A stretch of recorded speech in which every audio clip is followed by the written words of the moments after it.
Bom dia, produtor. Fala para você agora sobre o RISPOA.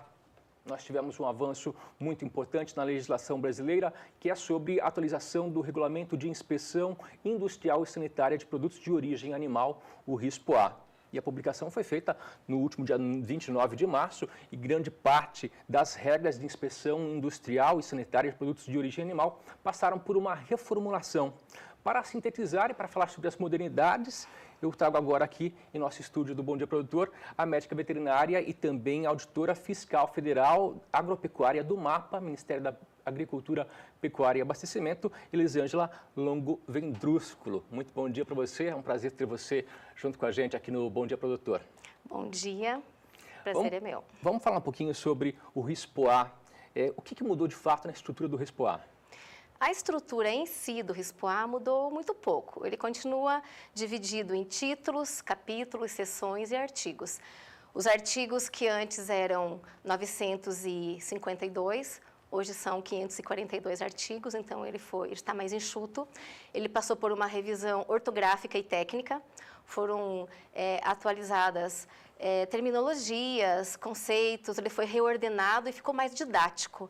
Ele também foi compatibilizado com legislações vigentes, seja internacionais, o próprio Código de Defesa do Consumidor e também ao SUASA, que é o decreto que institui o Sistema Único de Atenção à Sanidade Agropecuária, e também ele deixa claro que a fiscalização e a inspeção abrangem o bem-estar animal, além da inspeção propriamente dita, né? O bem-estar animal, a rastreabilidade de produtos, os programas de boas práticas, programas de autocontrole, enfim, abrange um pouco mais a inspeção de produtos de origem animal.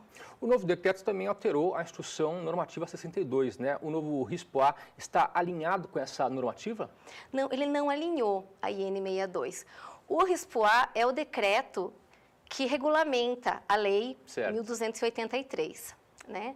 E a Instrução Normativa 62, ela é complementar, é uma normativa, e ela estabelece o regulamento técnico do leite, seja o leite cru e seu transporte a granel, o leite pasteurizado, o leite tipo A, e ele, na verdade, alinhou a IN 62. Antes tinha algumas divergências de parâmetros, procedimentos e alguns termos que existiam na IN 62 que não tinham no RISPOA, como, por exemplo, o Programa de Educação Continuada do Produtor, que é muito importante, que não estava previsto no RISPOA, o programa de coleta de amostras da melhoria da qualidade do leite, que é para contagem de célula somática e contagem de CBT, para melhoria da qualidade do leite, também a rastreabilidade, enfim, ele fez uma harmonização com a normativa. E o novo RISPOA, ele classifica os estabelecimentos com produtos de origem animal, todos? Ele classifica todos. Na minha área, que é leite, ele deu uma simplificada. Ele tinha mais classificações, eram mais estabelecimentos classificados, hoje são 5, que é a granja leiteira, que é o local onde produz, envasa, beneficia o leite tipo A. Aí tem o posto de refrigeração, que é o local intermediário entre a propriedade rural e as fábricas ou usinas. Nesse posto de resfriamento, ele pode receber, classificar o leite, resfriar. Aí temos as usinas de beneficiamento de leite, onde produz o leite para consumo direto e também derivados do leite. As fábricas de laticínios, onde fabricam os derivados, né? E também pode vender o leite a granel, mas não pode fazer o leite para consumo direto. E as queijarias. As queijarias passam por um novo decreto, né? Aliás, o novo decreto permite que as queijarias tenham autonomia própria, seria isso? Como que vai funcionar o sistema de rotulagem, armazenagem, expedição? Tem um diferencial? Então, no antigo decreto, as queijarias obrigatoriamente tinham que ser vinculadas a um entreposto.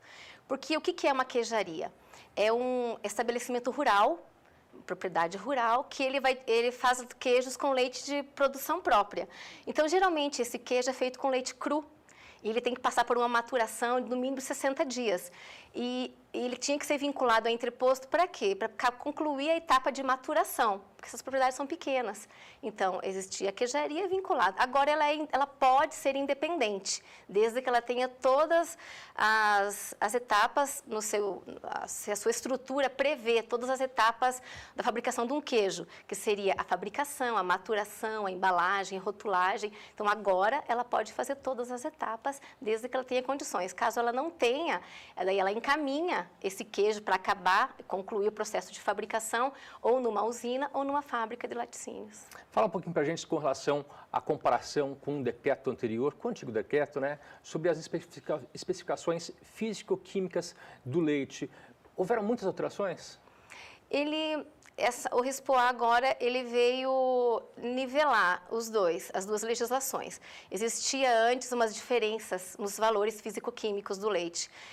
Então, eles vieram alinhar agora. Então, os básicos, que são gordura, lactose, proteína, continuam iguais, os valores continuam iguais, e alteram, justamente para nivelar esses valores com a IN62, a crioscopia, o extrato seco desengordurado, o total, a acidez. Basicamente, são esses valores, mas são para equivalência.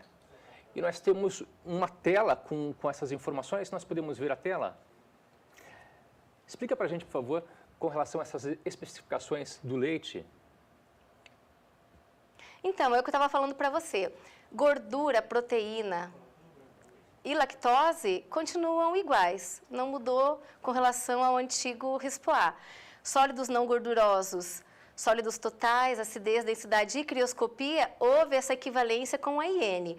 Um exemplo, a acidez titulável, no antigo decreto, era entre 15 e 20, agora ficou entre 14 e 18.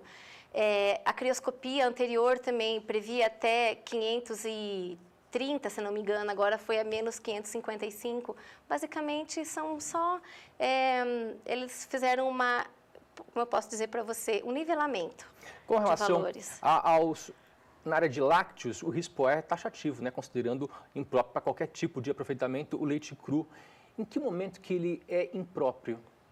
Então, o artigo 501 do novo decreto, ele determina que o leite não pode ser usado de modo algum quando ele advém de alguma propriedade interditada pela Defesa Sanitária Animal, por exemplo, numa surto de febre aftosa. Então, esse leite não pode vir para a fábrica. Quando o leite chega na fábrica também, ele passa por análises físico-químicas. Se detectar nessa recepção do leite qualquer indício de fraude por uso de neutralizante de acidez, para corrigir uma acidez do leite que esteja ficando ácido, no caso um bicarbonato, uma soda, se por um acaso tiver adição desse produto, um reconstituinte de densidade, um reconstituinte de crioscopia, uma fraude por conservante, que seria o formol, se ele tiver qualquer resíduo de antibiótico. Então, qualquer indício desses contaminantes ou ingredientes que possam fraudar, não pode receber. Certo. E também o colostro é proibido, você não pode industrializar um leite que venha com colostro. E hoje também o que mudou é que se o estabelecimento detectar uma dessas irregularidades, ele tem que dar o destino. E com relação ele tem que inutilizar. Não pode devolver. O antigo decreto não deixava claro se ele poderia devolver, que antes o que acontecia? Detectava o problema, devolvia para o produtor. E isso, de repente, poderia revender para outro, agora não. Detectou a fraude ou o desvio, ele tem que inutilizar no estabelecimento. E com relação às penalidades, parece que intensificou as penalidades com relação... Houve uma reclassificação das penalidades? Agora ficou mais claro, ficou mais rígido. Quando o estabelecimento infringe alguns dos artigos, ele tem uma graduação da infração. E quando atualizou esse decreto, foi também publicada uma medida provisória, a 772, que determinou como teto máximo de multa R$500 mil. Então, o antigo decreto previa até 15 mil a multa. Agora nós estamos falando de R$500 mil. E essa graduação vai de leve a gravíssima. Então, de todos os artigos, se você infringir, é muito claro agora, ele está muito didático, esse novo RISPOA, e ele tem uma categorização, assim, das multas. Então, a leve, que é uma multa de 10% a 20% do valor máximo, a moderada, que é de 20% a 40% do valor máximo, a grave de 40% a 80% e a gravíssima de 80% a 100% do valor. E nisso também, para estipular esse valor de multa, existem situações agravantes e atenuantes, né? Dependendo se houve dolo ou má-fé, se não houve intenção de fraudar. São várias situações que agravam ou atenuam a aplicação da pena. Então, basicamente, o RISPOA agora ele está mais didático, mais abrangente, assim, nos conceitos, mais prático da gente trabalhar, porém mais rígido, preocupado com segurança, né, com saúde, que é a maior preocupação do Ministério da Agricultura, que é a condição sanitária do alimento, que venha com segurança. E essas mudanças no RISPOA beneficiaram de que forma o produtor rural de leite, o produtor leiteiro? Eu acho que o produtor em si, de repente, por colocar no decreto a obrigação do laticínio, ter o programa de educação continuada no campo, que beneficia o produtor, por quê? Porque quando ele coleta a amostra para uma análise de parâmetro físico-químico ou contato CCS-CBT, ele evidencia o problema e tem que dar o retorno ao produtor, com educação. O que é isso? Se for um caso de contagem alta de CBT, fazer uma educação de boas práticas de ordenha, de boas práticas na higienização de um tanque de resfriamento. Enfim, eu acredito que com relação ao leite, o que pode ajudar é nesse sentido. No mais, como a gente trabalha diretamente com as indústrias, ele fica um pouco mais rígido na conduta do Ministério em cima das indústrias. E você é auditora fiscal federal agropecuária do MAPA. O que você pode falar para a gente sobre o mercado produtor de leite no Brasil? Como que está o mercado atualmente? Sinceramente, com relação ao Brasil, eu não tenho esse conhecimento. Eu sei que o nosso estado de Mato Grosso do Sul é um estado que está...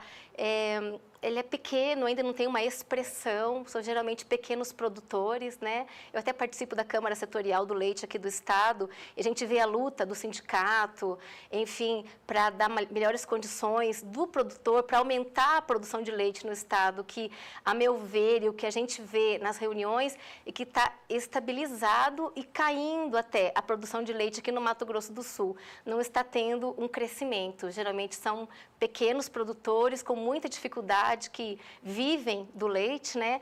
Há uma reclamação do valor que é pago pelas indústrias, enfim. Eu acredito que tem muito a ser melhorado. Perfeito. Elisângela, muito obrigado pela participação, por você ter aceito o nosso convite, ter vindo aqui no Bom Dia Produtor. Conversamos com Elisângela Longo Vendrúsculo, ela que é auditora fiscal federal agropecuária do MAPA e também é médica veterinária. Muito obrigado pela participação. Muito obrigada.